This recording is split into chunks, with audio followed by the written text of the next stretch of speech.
Ош шаарынын башкы планы атайын көрсөткүчтөр менен 29 март күнү өкмөттүн токтому менен бекиди. Аны менен таанышуу үчүн келген активисттерге шаар куруу жана архитектура башкармалыгы долбоорго канча каражат кеткендиги тууралуу маалымат берүү менен баштады. Жапалак айланмада толук кирбей калгандыгын ойлонушту. Ошондой эле Ош шаарыбызга өткөн Кара Суу районунун аймагында жайгашкан территорияларыбызда кирбей калгандыгын ойлонушту. Кошумча 3.116.710 миң сом жаңы келишим түздүк. Анын 260 миң сому 2.600 миң сому токтотуп берилген.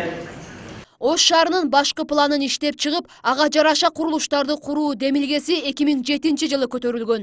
Жалпысынан бул жыл аралыгында жергиликтүү казынадан 11 миллион 400 миң акча каражаты бөлүнгөн. Бирок өз кезегинде тиешелүү акча каражаттары чегерилип турганы менен көп жылдар бою маселе аягына чыкпай, 2014 жылы Ош шаарынын аймагын өнүгүү стратегиясын тактоо кайрадан колго алынып, жалпы жонунан 9 жыл дегенде жыйынтыкталууда.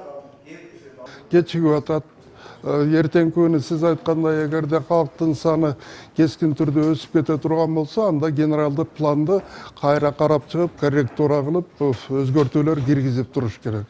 2025 жылга чейин расчетный срок менен эсептелген калктын саны орто эсеп менен айтканда 600 миң адамга көбөйөт.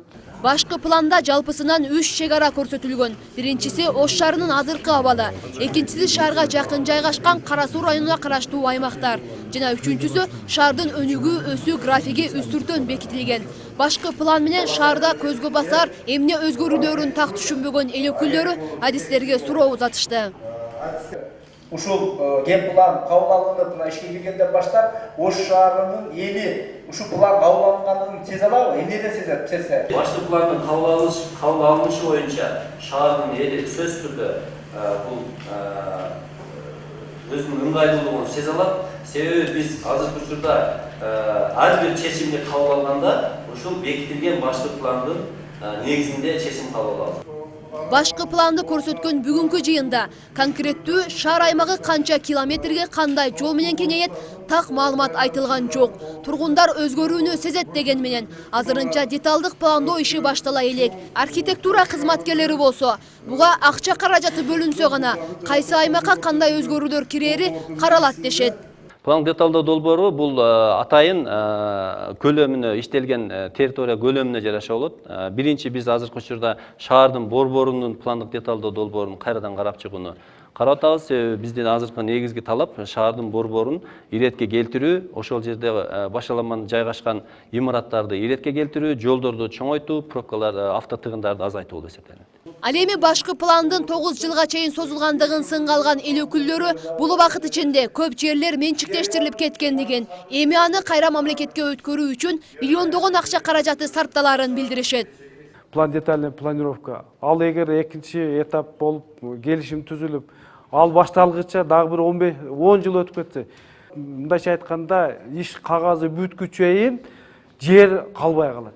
А эгер жер калбай калгандан кийин биз аларга ошол кент пландын негизинде биз ишке ашырыш максат болгондон кийин биз аларга курулуп калган үйлөргө компенсация төлөп дагы көптөгөн чыгымга туш келебиз.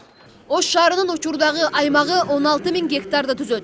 Буга чейин өкмөттүк эмес уюмдар өткөргөн жыйында башкы план боюнча дагы 20 миң гектар жер шаардын карамагына кошулушу керек экендиги айтылган. Андан кийинки жылдары дагы 40 миң гектар кошулушу зарылчылдыгы бар экендиги да белгилүү болгон. Бирок бүгүнкү жыйында адистер эмнегедир бул тууралуу эч кандай так маалымат айтышкан жок. Кенжебек Маматсадыкова, Бектият Акылбек уулу, Ош Берим жаңылыктары.